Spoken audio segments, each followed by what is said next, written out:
A deal would include withdrawal of some 14,000 U.S. troops from Afghanistan in return for a commitment by the Islamist group to stop the violence and refuse safe haven to terrorist groups. Our priority is to end the war in Afghanistan and to ensure that there is never a base for terrorism in Afghanistan again. White House Press Secretary Sarah Sanders told reporters Monday that the negotiations will continue, but declined to provide details.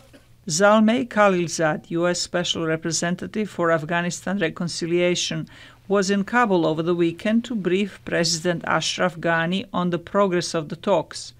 Ghani made another call for direct talks with the Islamist group.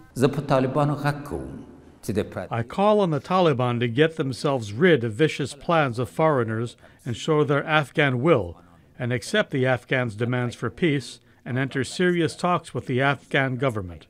Taliban leaders have so far refused direct talks with the government, which they have called U.S. puppets.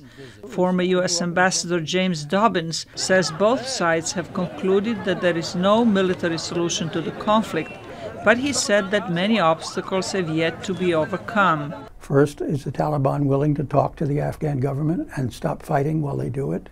Secondly, will the negotiations with the Afghan government succeed in reaching agreement on some new arrangements for governing Afghanistan? And thirdly, will that agreement be implemented? Rights activists say any solid agreement has to address human rights, especially women's rights. If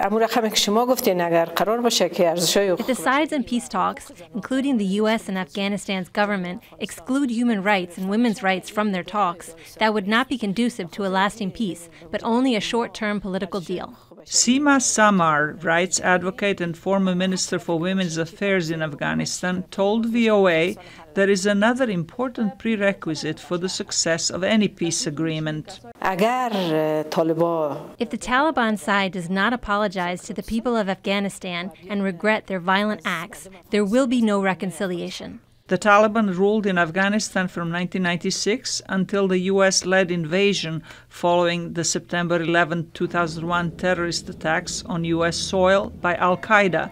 Al-Qaeda has used parts of Afghanistan and Pakistan as its base. Zlatica, Hoke, VOA News, Washington.